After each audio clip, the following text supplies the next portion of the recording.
ਜੀ ਅਸਲਾਮ ਵਾਲੇਕੁਮ ਜੀ ਸੱਜਣੋ ਮਿੱਤਰੋ ਤੇ ਬਿੱਲੀਓ ਕੀ ਹਾਲ ਚਾਲ ਹੈ ਸਾਰੇ ਦੋਸਤਾਂ ਦਾ। ਅੱਜ ਦਾ ਵਲੌਗ ਜਨਾਬ ਅਸੀਂ ਸ਼ੁਰੂ ਕਰਨ ਲੱਗੇ ਹਾਂ।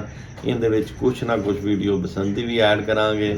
ਆਜੋ ਅਸੀਂ ਹੁਣ ਦੁਕਾਨ ਤੇ ਚੱਲਦੇ ਹਾਂ, ਅੱਗੇ ਦੀਆਂ ਸਾਰੀਆਂ ਗੱਲਾਂ ਦੁਕਾਨ ਤੇ ਜਾ ਕੇ ਆਉਂਦੀਆਂ। ਅਸੀਂ ਜਨਾਬ ਆ ਗਏ ਹਾਂ ਆਪਣੀ ਸ਼ੋਪ ਤੇ। ਇੱਥੇ ਆ ਕੇ ਸਾਨੂੰ ਪਤਾ ਚੱਲਿਆ ਕਿ ਅੱਜ ਸਾਰੇ ਜਣੇ ਛੁੱਟੀ ਤੇ ਨੇ। ਤੁਸੀਂ ਹੈਦਰ ਕੱਲਾ ਆਇਆ, ਵੈਸ ਸਾਹਿਬ ਲਾਹੌਰ ਬਸੰਤ ਮਨਾਉਣ ਗਏ ਹੋਏ ਨੇ, ਔਰ ਜਿਹੜਾ ਹੈ ਨਾ ਆਪਣਾ ਕਾਲਾ ਹਜ਼ੂਰ ਉਹ ਵੀ ਨਹੀਂ ਆਏ।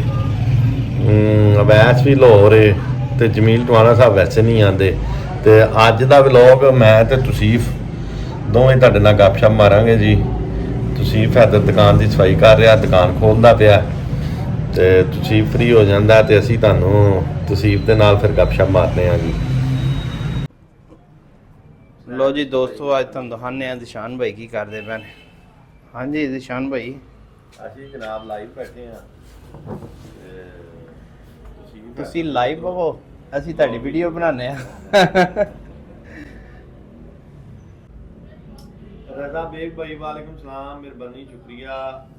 मुनीर इमरान भाई वालेकुम सलाम, मेहरबानी शुक्रिया। दिशान भाई लैपटॉप ਰੱਖ ਕੇ ਅੱਗੇ ਮੋਬਾਈਲ ਜਿਹੜੇ ਨੇ ਸਟੈਂਡ ਦੇ ਤਰ੍ਹਾਂ ਲਾਉਂਦੇ ਨੇ ਨਾ, ਲੈਪਟਾਪ ਹੀ ਇਹਨਾਂ ਦਾ ਉਹ ਜਿਹੜਾ ਨਾ ਸਟੈਂਡ ਹੈ। ਜੀ ਇਹ ਦੇਖੋ ਅਸੀਂ ਲਾਈਵ ਜਿਹੜਾ ਨਾ ਸਟੈਂਡ ਦੇ ਤੌਰ ਤੇ ਇਹਨੂੰ ਯੂਜ਼ ਕਰੀਦਾ, ਕੀ ਇਹਨੂੰ ਕਹਿੰਦੇ ਨੇ, ਲੈਪਟਾਪ ਨੂੰ। ਲੈਪਟਾਪ ਤੇ ਮੋਬਾਈਲ ਰੱਖ ਲਈਦੇ ਨੇ। ਇਸ ਵੇਲੇ YouTube ਦੇ ਦੋਵੇਂ ਦੂਸਰੇ ਜਿਹੜੇ ਚੈਨਲ ਨੇ, ਦਿਸ਼ਾਨ ਆਰਮਸ ਡੀਲਰ ਔਰ ਦਿਸ਼ਾਨ ਐਂਡ ਕੋ, ਇਹਨਾਂ ਦੋਵਾਂ ਤੋਂ ਲਾਈਵ ਬੈਠੇ ਹੋਏ ਆ ਤੇ ਕੋਸ਼ਿਸ਼ ਅਸੀਂ ਆਪਣਾ ਵਲੌਗ ਦੇ ਵਿੱਚ ਸ਼ਾਮਲ ਕਰਨੇ ਆ ਲਾਈਵ ਦਾ। ਕਿ ਵਲੌਗ ਦੇ ਵਿੱਚ ਅਸੀਂ ਡੇਲੀ ਰੂਟੀਨ ਦੱਸਣੀ ਕਰਨੀ ਹੈ। ਉਹਦੀ ਰੀਜ਼ਨ ਇਸ ਚੈਨਲ ਬਣਾਉਣ ਦੀ ਇਹ ਸੀ ਕਿ ਬਲੌਗ ਹੋ ਜਾਂਦਾ ਸੀ, ਜਿਹੜਾ ਹੁੰਦਾ ਸੀ ਨਾ ਦੂਸਰਾ ਚੈਨਲ ਤੇ ਉਹ ਬਲੌਗ ਹੋ ਜਾਂਦਾ ਸੀ, ਤੇ ਇਸ ਵਜ੍ਹਾ ਤੋਂ ਵਲੌਗ ਬਣਾਉਣੇ ਸ਼ੁਰੂ ਕੀਤੇ ਨੇ ਕਿ ਇਹਦੇ ਵਿੱਚ ਅਸੀਂ ਤੁਹਾਨੂੰ ਅਸਲੇ ਦੀ ਇਨਫੋਰਮੇਸ਼ਨ ਵੀ ਦੇ ਸਕਾਂਗੇ ਔਰ ਵੀਡੀਓ ਵੀ ਬਲੌਗ ਨਹੀਂ ਹੋਏਗੀ। अच्छा जी हुसनैन अशरफ साहब, और सुनाओ सब खैरियत है जी? हुसनैन अशरफ भाई मेहरबानी मेहरबानी शुक्रिया भाई। 223 M4 राइफल ओरिजिनल कितने की है? जी ओरिजिनल राइफल भाई 223 बोरे M4 है जी गोल्ड की अमेरिकन जी 8 आती है, 12-20 की है। उनके जड़ियाँ यूज करना आदि तकरीबन 8.5 तो स्टार्ट हो जाती। फिर उस तो बाद आ जाती है जी इंपोर्ट आती है ऑटोमैटिक, वो तकरीबन 7.5 की है। फिर उस तो बाद दूसरिया आईया जी वड्डी तो छोटी हुई होंगी है, या उन्होंने जड़ा ना किया होंगे उन्होंने देसी मुकम्मल तैयार हो जाती है। हुसनैन अशरफ भाई I want to know please send me जो। दिशान भाई दे दोस्त आबद साहब आ गए ने। आबद साहब की हाल चाल है? ठीक हो? अस्सलाम वालेकुम आबद भाई, सुनाओ तबीयत ठीक है? सारी खैरियत? ਇਹ ਮੇਰੇ ਦੋਸਤ ਨੇ ਜੀ ਆਬਦ ਸਾਹਿਬ। ਆਬਦ ਭਾਈ ਦਾ ਜਿਹੜਾ ਕਾਰੋਬਾਰ ਹੈ, ਆਬਦ ਭਾਈ ਕੰਮ ਕਰਦੇ ਨੇ ਰੰਗ ਦਾ। ਟੈਂਕੀ ਟਾਪੇ ਕਲਰ ਹੁੰਦੇ ਨਾ, ਤੁਸੀਂ ਦੇਖੇ ਹੋਣਗੇ ਅਕਸਰ ਟੈਂਕੀ ਟਾਪਿਆਂ ਨੂੰ ਡੈਕੋਰੇਸ਼ਨ ਵਾਲਾ ਕਲਰ ਹੁੰਦਾ, ਇਹ ਆਬਦ ਭਾਈ ਬੜਾ ਜ਼ਬਰਦਸਤ ਕਰਦੇ ਨੇ ਜੀ। और आबद भाई सुनाओ तबीयत ठीक है, सेहत ठीक ठाक है? हाँ जी भाई, अल्लाह पाक दा करम। तुसी सुनाओ, तुसी ठीक हो? अल्लाह ताला इजाद दी करम नवाजी। काम दी सुनाओ, काम दी की सूरत हाल है? काम अल्लाह पाक दा करम है। अजकल ढिले मट्ठे ने काम। हाँ जी, बहुत ढिले मट्ठे ने। असल च जिसले भी जिमीदार डिस्टर्ब होएगा ना, जिसले पाकिस्तान दी जिहड़ी इकोनॉमी ਉਹਨੂੰ बड़ा फर्क पैंदा है। हाँ जी, जिमीदार तो सारे शहर च पैसा आंदा है। हाँ जी बिल्कुल। जुत्ती वाले को, कपड़े वाले को, हर बंदे को जिमीदार अगर ठीक होएगा तो आलू डिस्टर्ब ने, हाँ ते जी, इस वजह तो अपना सारे कारोबार ही डिस्टर्ब होए पे ने। और सारी खैर खैरियत है? हाँ जी, अल्लाह पाक दा करम। ਅੱਛਾ ਆਬਦ ਭਾਈ, ਕੱਲ ਮੇਰੇ ਦੋਸਤ ਆਏ ਸੀ ਸ਼ਾਹ ਸਾਹਿਬ। ਕੱਲ ਅਸੀਂ ਉਹਨਾਂ ਨੂੰ ਪੁੱਛਿਆ ਸੀ ਕਿ ਤੁਸੀਂ ਸਾਨੂੰ ਦੱਸਣਾ ਹੈ ਦੋਸਤੀ ਦੇ ਮੁਤਲਕ ਕੋਈ ਗੱਲ ਸੁਣਾਣੀ ਹੈ, ਤੁਹਾਡਾ ਇਹਦੇ ਮੁਤਲਕ ਕੀ ਖਿਆਲ ਹੈ? ਦੋਸਤਾਨੇ ਦੇ ਮੁਤਲਕ ਆਪਣੀ ਰਾਏ ਦਾ ਇਜ਼ਹਾਰ ਕਰੋ ਸਾਡੇ ਨਾਲ।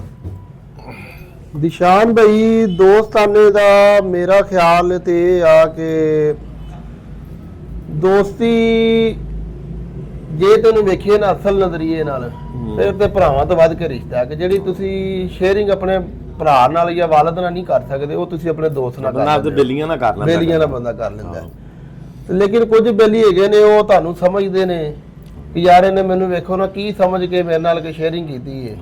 ਤੇ ਕਈ ਵਿੱਚੋਂ ਉਸ ਟਾਈਪ ਦੇ ਹੁੰਦੇ ਨੇ ਉਹ ਤੁਹਾਡਾ ਮਜ਼ਾਕ ਉਡਾਉਣਾ ਸ਼ੁਰੂ ਕਰ ਦਿੰਦੇ ਨੇ। ਹਾਂ ਕਈ ਸੱਜਣ ਹੁੰਦੇ ਨੇ ਇਹੋ ਜਿਹੇ ਕਿ ਤੁਸੀਂ ਉਹਨਾਂ ਨਾਲ ਗੱਲ ਕਰਦੇ ਜੇ ਤੇ ਉਹ ਗੱਲ ਨੂੰ ਸੀਰੀਅਸ ਲੈ ਕੇ ਤੁਹਾਡੀ ਸਿਰ ਪੀ ਲੈਂਦੇ ਪੂਰੀ। ਹਾਂਜੀ। ਤੇ ਕਈ ਫਿਰ ਬੰਦੇ ਇਹੋ ਜਿਹੇ ਵੀ ਵਿੱਚੋਂ ਹੁੰਦੇ ਨੇ ਜਿਹੜੇ ਉਹੋ ਹੀ ਤੁਹਾਡਾ ਜਿਹੜਾ ਪਰੇਸ਼ਾਨੀ ਹੁੰਦੀ ਹੈ ਬੰਦਾ ਤੇ ਆਪਦਾ ਦਿਲ ਹੌਲਾ ਕਰਦਾ ਬੇਲੀ ਨਾਲ ਗੱਲ ਕਰਕੇ, ਉਹ ਜਿਹੜਾ ਹੈ ਉਸ ਗੱਲ ਦਾ ਮਜ਼ਾਕ ਉਡਾਉਣਾ ਸ਼ੁਰੂ ਕਰਦੇ ਦੂਜੇ ਬੇਲੀਆਂ ਅੱਗੇ ਉਹ ਤੁਹਾਡੀ ਗੱਲ ਦੱਸਣੀ ਸ਼ੁਰੂ ਕਰ ਦਿੰਦੇ ਨੇ। ਹਾਂਜੀ ਨਹੀਂ ਇੰਜੇ ਨਾ ਕੋਈ ਦੋਸਤ ਹੁੰਦੇ ਚਲੋ ਕਿ ਦੋਸਤਾਂ ਦੇ ਵਿੱਚ ਤੁਸੀਂ 2-3 ਜਣੇ ਬੈਠੇ ਤੁਸੀਂ ਇੱਕ ਨਾਲ ਸ਼ੇਅਰ ਕੀਤੀ ਦਾ ਦੂਸਰੇ ਨੇ ਵੀ ਸੁਣ ਲਈ ਹਾਂ ਤੇ ਉੱਥੋਂ ਤੱਕ ਗੱਲ ਰਵੇ ਤੇ ਫਿਰ ਤਾਂ ਕੋਈ ਮਸਲਾ ਨਹੀਂ ਨਾ ਕਿ ਚੱਲ ਯਾਰ ਕੋ ਕਹਿੰਦੇ ਚਲੋ ਹੱਥ ਖੇਡ ਹੋ ਗਈ। ਹਾਂਜੀ। ਤੇ ਜੇ ਅਗਰ ਤੁਹਾਡੀ ਉਹ ਮਿਸਾਲ ਇੱਕ ਤੁਸੀਂ ਪ੍ਰਾਈਵੇਸੀ ਵੀ ਤਾਂ ਹੁੰਦੀ ਨਾ ਜਿਹੜੀ ਦੋਸਤ ਨਾਲ ਤੁਸੀਂ ਸ਼ੇਅਰ, ਲੇਕਿਨ ਅਦਰਵਾਈਜ਼ ਉਹ ਬਾਹਰ ਕਿਸੇ ਨਾਲ ਸ਼ੇਅਰ ਕਰਦਾ ਤਾਂ ਉਹ ਫਿਰ ਬੇਲੀਆਂ ਵਾਲਾ ਕੰਮ ਨਹੀਂ ਹੈਗਾ। ਇਸ ਨਹੀਂ ਉਹ ਚਲੋ ਤੁਸੀਂ 2-4 ਬੈਠੇ ਜੇ ਮੈਂ ਉਹਨਾਂ ਦੇ ਵਿੱਚ ਕੀਤੀ ਦਾਰ ਮੈਂ ਉਹਨਾਂ ਤੋਂ ਨਹੀਂ ਲੁਕਾਈ ਤੇ ਉਹਨੇ ਉਹਨਾਂ ਦੇ ਸਾਹਮਣੇ ਕਰ ਲਈ ਉਹਦਾ ਤਾਂ ਕੋਈ ਹਰਜ ਨਹੀਂ। ਚੱਲ ਯਾਰ ਕੋ ਇੱਕ ਮਜ਼ਾਕ ਤੰਦ ਬੇਲੀਆਂ 'ਚ ਹੋ ਜਾਂਦਾ ਲੇਕਿਨ ਅਦਰਵਾਈਜ਼ ਉਹ ਬਾਹਰ ਜਾ ਕੇ ਤੁਹਾਨੂੰ ਉਸ ਚੀਜ਼ ਤੋਂ ਮਤਲਬ ਡੀਲ ਕਰਨਾ ਸ਼ੁਰੂ ਕਰ ਦੇਵੇ ਉਹ ਫਿਰ ਉਹ ਬੇਲੀ 'ਚ ਨਾ ਹੋਇਆ ਉਹ ਤੇ ਫਿਰ ਤੁਹਾਡੀ ਇੱਕ ਫਿਰ ਗਲਤ ਕਰ ਰਿਹਾ ਨਾ ਤੁਹਾਡੇ ਨਾਲ। ਮੈਂ ਇਹਨਾਂ ਗੱਲਾਂ ਦੇ ਵਿੱਚ ਜਦੋਂ ਬੇਲਪੂਨੇ ਦੀ ਗੱਲ ਆਉਂਦੀ ਹੈ ਨਾ, ਸਾਡਾ ਇੱਕ ਦੋਸਤ ਸੀ ਅਕਰਮ ਝਿੜਵਾ ਤੋਂ ਅਕਸਰ ਤੁਹਾਡੇ ਨਾਲ ਮੇਰੀ ਗੱਲ ਵੀ ਹੁੰਦੀ ਰਹਿੰਦੀ ਹੈ, ਫੌਤ ਹੋ ਗਿਆ, ਅੱਲਾਹ ਨੂੰ ਜੰਨਤ 'ਚ ਜਗ੍ਹਾ ਦੇਵੇ। ਅੱਲਾਹ ਪਾਕ ਜਵਾਰੇ ਰਹਿਮਤ 'ਚ ਜਗ੍ਹਾ عطا ਫਰਮਾਏ। ਮੇਰਾ ਇੱਕ ਹੋਰ ਦੋਸਤ ਹੈਗਾ ਪ੍ਰਵੇਦ, ਤੇ ਮੈਂ ਉਹਦੇ ਜਿੰਨੇ ਗਿਲੇ ਸ਼ਿਕਵੇ ਹੁੰਦੇ ਸੀ ਸਾਰੇ ਉਹਦੇ ਨਾਲ ਕਰਨੇ ਹੁੰਦੇ ਸੀ। ਤੇ ਉਹਦੀ ਕੁਆਲਿਟੀ ਐ ਸੀ ਉਹਨੇ ਕਦੀ ਵੀ ਜਿਹੜਾ ਨਾ ਗੱਲ ਉਹਦੇ ਨਾਲ ਇਸ ਤਰ੍ਹਾਂ ਨਹੀਂ ਸੀ ਕੀਤੀ ਕਿ ਜ਼ਿਸ਼ਾਨ ਐਵੇਂ ਕਹਿੰਦਾ ਸੀ ਕਿ ਤੂੰ ਚੰਗਾ ਨਹੀਂ ਹੈਗਾ। ਉਹਨੇ ਉਹਨੂੰ ਕਹਿਣਾ ਹੈ ਕਿ ਤੂੰ ਆ ਫਲਾਣਾ ਕੰਮ ਕੀਤਾ ਉਹ ਸਹੀ ਨਹੀਂ, ਉਹਨੂੰ ਸਹੀ ਕਰ ਲੈ। ਹਾਂਜੀ ਉਹ ਤਾਂ ਤੁਹਾਡੀ ਸਲਾਹ ਕਰ ਰਿਹਾ ਨਾ। ਹਾਂ ਉਹ ਮਹਾਂ ਉਹ ਬਿਹਤਰੀ ਵਾਲੇ ਪਾਸੇ ਗੱਲ ਜਾਂਦਾ। ਕਈ ਦੋਸਤ ਐਸੇ ਹੁੰਦੇ ਨੇ ਕਿ ਤੁਸੀਂ ਇੱਕ ਗੱਲ ਕੱਢੀ ਹੋਏ ਨਾਲ 4 ਲਾ ਕੇ ਸੁਣਾਉਂਦੇ ਨੇ ਅਗਲੇ ਜਾ ਕੇ। ਉਹ ਤੇ ਵੇਖੋ ਜੀ ਬੇਲੀਆਂ ਦੋਸਤਾਂ ਤੰਜ਼ਮ ਦਾ ਉਹ ਤੇ ਵੇਖੋ ਨਾ ਜੀ ਜਦੋਂ ਤੁਸੀਂ ਅਗਰ ਗੁੱਸਾ ਕਰੋਗੇ ਇੱਕ ਦੂਜੇ ਦੀ ਗਾਲਮ ਗਲੋਚ ਦਾ ਕਰਨੀ ਤੇ ਨਹੀਂ ਚਾਹੀਦੀ ਵੈਸੇ, ਲੇਕਿਨ ਅਗਰ ਤੁਸੀਂ ਗੁੱਸਾ ਕਰਦੇ ਹੋ ਫਿਰ ਬੇਲੀ ਦੋਸਤ ਦੇ ਨਾਲ ਉਹ ਤੇ ਫਿਰ ਤੁਸੀਂ ਇੱਕ ਸੀਰੀਅਸ ਮਾਈਨਰ ਹੋ ਗਿਆ ਨਾ ਕਿ ਤੁਸੀਂ ਆ ਰਿਹਾ ਨਾ। ਜਦੋਂ ਬੇਲੀ ਦੋਸਤ ਹੀ ਫਿਰ ਵੇਖੋ ਜੀ ਤੰਜ਼ਮ ਮਦਾਦ ਫਿਰ ਬੇਲੀਆਂ ਦੋਸਤਾਂ ਨਾਲ ਹੁੰਦੀ ਹੈ, ਬਾਹਰ ਤੇ ਨਹੀਂ ਕੋਈ ਬਰਦਾਸ਼ਤ ਕਰਦਾ। ਇਵੇਂ ਹੀ ਸਾਡੇ ਇੱਕ ਤੁਸੀਂ ਹੈਦਰ ਸਾਹਿਬ ਜਿਹੜੀ ਹੁਣ ਨਵੀਂ ਜਨਰੇਸ਼ਨ ਹੈ ਉਹਨੇ ਉਹ ਸਾਰੀਆਂ ਚੀਜ਼ਾਂ ਹੀ ਨਹੀਂ ਵੇਖੀਆਂ ਜੋ ਅਸੀਂ ਕਰਦੇ ਰਹੇ ਹਾਂ, ਜੋ ਅਸੀਂ ਵੇਖ ਲਿਆ ਔਰ ਜੋ ਅਸੀਂ ਬੇਲੀਆਂ ਨਾਲ ਇੱਕ ਦੂਜੇ ਨਾਲ ਜਿਸ ਹੱਦ ਤੱਕ ਮਜ਼ਾਕ ਕਰ ਲਈਦਾ ਸੀ ਹੁਣ ਲੋਕਾਂ ਦੇ ਵਿੱਚ ਬਰਦਾਸ਼ਤ ਨਹੀਂ ਰਹਿ ਗਈ। ਹੁਣ ਲੋਕਾਂ 'ਚ ਬਿਲਕੁਲ ਬਰਦਾਸ਼ਤ ਨਹੀਂ ਹੈਗੀ। ਨਵੀਂ ਜਨਰੇਸ਼ਨ ਜਿਹੜੀ ਹੈ ਖਾਸ ਕਰ ਉਹਦੇ ਵਿੱਚ ਅਸੀਂ ਗੁੱਲੀ ਡੰਡਾ ਖੇਡਦੇ ਰਹੇ ਹਾਂ, ਅਸੀਂ ਕ੍ਰਿਕਟ ਖੇਡਦੇ ਰਹੇ ਹਾਂ, ਅਸੀਂ ਟਾਇਰ ਨੂੰ ਛੋਟੀਆਂ ਮਾਰ ਕੇ ਲਿਜਾਂਦੇ ਰਹੇ ਹਾਂ, ਅਸੀਂ ਬਾਗਣਾ ਖੇਡਦੇ ਰਹੇ ਹਾਂ, ਚੇਪੀਆਂ ਖੇਡਦੇ ਰਹੇ ਹਾਂ, ਅਸੀਂ ਐਸੀਆਂ ਜਿਹੜੀਆਂ ਨਾ ਖੇਡਾਂ ਖੇਡੀਆਂ ਨੇ। ਲੇਕਿਨ ਹੁਣ ਆ ਕੇ ਜਿਹੜੀ ਨਵੀਂ ਜਨਰੇਸ਼ਨ ਹੈ ਉਹ ਸਿਰਫ ਮੋਬਾਈਲ ਅਤੇ ਲੈਪਟਾਪ, ਇਹ ਦੋ ਚੀਜ਼ਾਂ ਨੇ ਜਿਹੜੀਆਂ ਉਹਨਾਂ ਦੇ ਕੋਲ ਹੁੰਦੀਆਂ ਨੇ, ਤੀਜੀ ਹੋਰ ਕੋਈ ਚੀਜ਼ ਨਹੀਂ ਹੁੰਦੀ। ਉਹ ਐਕਟੀਵਿਟੀ ਖਤਮ ਹੀ ਹੋ ਗਈਆਂ ਨੇ।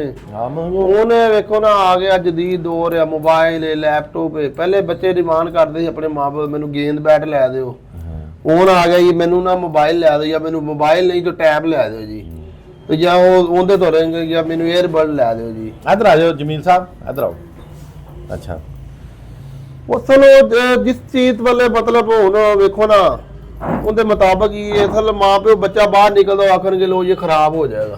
ਚੀਜ਼ਾਂ ਤੇ ਆਪ ਹੀ ਹੁੰਦੀਆਂ ਚੇਂਜ ਕਰ ਦਿੱਤੀਆਂ। ਬੱਚਾ ਬਾਹਰ ਨਿਕਲੇਗਾ ਸਾਹਿਬ ਦੇ ਦੋਸਤ ਬਣਨਗੇ, ਕੋਈ ਅੱਛੇ ਨੇ ਬੁਰੇ ਨੇ, ਜਿਹੜੇ ਬੁਰੇ ਨੇ ਉਹਨੇ ਤੋਂ ਅਵਾਇਡ ਕਰੋ ਉਹਨਾਂ ਨੂੰ, ਜਿਹੜੇ ਅੱਛੇ ਨੇ ਜ਼ਾਹਿਰ ਬਾਹਰ ਨਿਕਲਣਗੇ ਤਾਂ ਉਹਨਾਂ ਨੂੰ ਸਮਝ ਆਏਗੀ ਨਾ ਕਿ ਯਾਰ ਤੀਕਰ ਧੱਕੇ ਨਹੀਂ ਖਾਵੇਗਾ ਉਹਨੂੰ ਜ਼ਿੰਦਗੀ ਗੁਜ਼ਾਰਨ ਦਾ ਨਹੀਂ ਪਤਾ ਲੱਗੇਗਾ। ਜ਼ਿੰਦਗੀ ਦੇ ਵਿੱਚ ਤੁਹਾਨੂੰ ਚੰਗੇ ਬੇਲੀ ਵੀ ਮਿਲਦੇ ਨੇ, ਮਾੜੇ ਬੇਲੀ ਵੀ ਮਿਲਦੇ ਨੇ, ਤੇ ਉਹ ਜਿਹੜੇ ਦੋਸਤ ਤੁਹਾਡੇ ਹੁੰਦੇ ਨੇ ਉਹ ਦੋਸਤ ਹੀ ਤੁਹਾਨੂੰ ਸਬਕ ਸਿਖਾ ਕੇ ਜਾਂਦੇ ਨੇ। ਤੁਹਾਨੂੰ ਮੈਂ ਤੇ ਕਹਿੰਦਾ ਜ਼ਿੰਦਗੀ ਗੁਜ਼ਾਰਨ ਦਾ ਵੱਲ ਵੀ ਉਹ ਹੀ ਦੱਸਦੇ ਨੇ। ਜਿਹੜੇ ਕੋਈ 4 ਚੰਗੇ ਹੁੰਦੇ ਨੇ ਉਹ ਵੀ ਤੁਹਾਨੂੰ ਸਬਕ ਦਿੰਦੇ, ਤੇ 4 ਬੁਰੇ ਜਿਹੜੇ ਨੇ ਅਗਰ ਉਹ ਤੁਹਾਡੇ ਨਾਲ ਕਿਸੇ ਜਗ੍ਹਾ ਤੇ ਅੱਛਾ ਸਲੂਕ ਨਹੀਂ ਕਰਦੇ, ਹਾਂਜੀ, ਲੇਕਿਨ ਉਹ ਫਿਰ ਵੀ ਕਿਤੇ ਨਾ ਕਿਤੇ ਤੇ ਚਲੋ ਕੰਮ ਆ ਹੀ ਜਾਂਦੇ ਨੇ ਨਾ।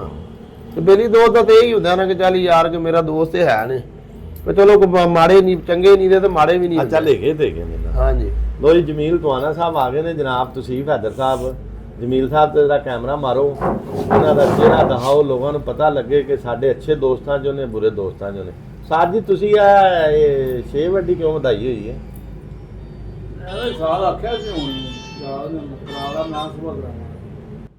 ਅਸੀਂ ਤੁਹਾਨੂੰ ਜਨਾਬ ਲੈ ਕੇ ਆ ਗਏ ਹਾਂ ਅਵੈਸ ਰਜ਼ਾ ਵੱਲੇ। ਅਵੈਸ ਸਾਹਿਬ ਜਿਹੜੇ ਨੇ ਉਹ ਲਾਹੌਰ ਆਏ ਹੋਏ ਨੇ ਬਸੰਤ ਮਨਾਉਣ ਵਾਸਤੇ। ਆਹ ਦੇਖੋ ਤੁਸੀਂ ਅਵੈਸ ਭਾਈ ਕਹਿ ਰਹੇ ਸੀ ਜੀ ਕੱਲ੍ਹ ਦੀ ਰਾਤ ਤਾਂ ਜਿਹੜੀ ਹੈ ਨਾ ਉਹ ਤਾਂ ਲੰਘ ਗਈ, ਐਵੇਂ ਹੀ ਹਵਾ ਨਹੀਂ ਚੱਲੀ, ਅਤੇ ਅੱਜ ਹਵਾ ਠੀਕ ਸੀ ਅਤੇ ਗੁੱਡੀਆਂ ਦੇ ਪੇਚ ਕਰ ਰਹੇ ਨੇ ਔਰ ਫੁੱਲ ਇੰਜੋਏ ਕਰ ਰਹੇ ਨੇ ਜੀ ਅਵੈਸ ਭਾਈ। ਮੈਂ ਜਾ ਨਹੀਂ ਸਕਿਆ ਅਤੇ ਅਵੈਸ ਨੂੰ ਵੀ ਅਸੀਂ ਕਿਹਾ ਅਸੀਂ ਕਿ ਰਹਿਣ ਦੇ ਸੂ ਕੀ ਕਰਨਾ ਹੀ। ਇਹ ਜਨਾਬ ਅਸੀਂ ਤੁਹਾਨੂੰ ਲੈ ਆਏ ਹਾਂ ਕਸੂਰ ਦੀ ਮਸ਼ਹੂਰ ਸੁਗਾਤ ਭਟੂਰੇ। ਭਟੂਰੇ ਕਿਵੇਂ ਬਣਦੇ ਨੇ, ਭਟੂਰੇ ਨਾਲ ਕਿਹੜੀ ਕਿਹੜੀ ਚੀਜ਼ ਹੁੰਦੀ ਹੈ, ਤੁਸੀਂ ਸਾਰੀਆਂ ਚੀਜ਼ਾਂ ਦੇਖੋ। ਇਹਦੇ ਨਾਲ ਜਨਾਬ ਸੈਲਡ, ਪਿਆਜ਼, ਸਿਰਕੇ 'ਚ ਪਿਆ ਆ ਚਨੇ ਔਰ ਇਹਦੇ ਨਾਲ ਮੂਲੀਆਂ, ਗਾਜਰ, ਅਚਾਰ ਉਹਨਾਂ ਦਾ। ਅਤੇ ਇਹ ਤੁਸੀਂ ਦੇਖੋ ਜ਼ਰਾ, ਇਹ ਸਾਰੀਆਂ ਚੀਜ਼ਾਂ ਜਿਹੜੀਆਂ ਨੇ ਨਾ ਭਟੂਰੇ ਦੇ ਨਾਲ ਮਿਲਦੀਆਂ ਨੇ। ਔਰ ਇਹ ਬਾਈ ਤਾਜ਼ਾ ਭਟੂਰਾ ਬਣਾਉਣ ਲੱਗੇ ਨੇ। ਇਹ ਕਸੂਰ ਦੀ ਬਿਹਤਰੀਨ ਸੁਗਾਤ। ਹੁਣ ਤਾਂ ਲਾਹੌਰ ਦੇ ਵਿੱਚ ਵੀ ਕਾਫੀ ਦੁਕਾਨਾਂ ਬਣ ਗਈਆਂ ਨੇ। ਇਹ ਸਟਾਰਟ ਜਿਹੜਾ ਨਾ ਕਸੂਰ ਤੋਂ ਹੀ ਹੋਇਆ ਸੀ। ਇਹ ਤਾਜ਼ਾ ਭਟੂਰਾ ਜਨਾਬ ਤੁਹਾਨੂੰ ਨਜ਼ਰ ਆ ਰਿਹਾ ਹੈ। ਔਰ ਇਹ ਜਿਸਲੇ ਤੁਸੀਂ ਕਸੂਰ ਦਾ ਭਟੂਰਾ ਖਾਓਗੇ ਤਾਂ ਤੁਸੀਂ ਪੂਰਾ ਇੰਜੋਏ ਕਰੋਗੇ। ਇਹ ਬੜਾ ਬਿਹਤਰੀਨ ਔਰ ਜ਼ਬਰਦਸਤ ਹੈ ਜੀ। ਇਹ ਚੈੱਕ ਕਰੋ ਜ਼ਰਾ, ਕਿ ਇਹ ਜਿਸ ਤਰ੍ਹਾਂ ਪੂੜੀ ਟਾਈਪ ਤੁਸੀਂ ਕਹਿ ਸਕਦੇ, ਜੋ ਪੂੜੀ ਜ਼ਰਾ ਮਿੱਠੇ ਦੇ ਵਿੱਚ ਆ ਜਾਂਦੀ ਹੈ, ਇਹ ਨਮਕੀਨ ਦੇ ਵਿੱਚ ਆ ਜਾਂਦਾ ਹੈ।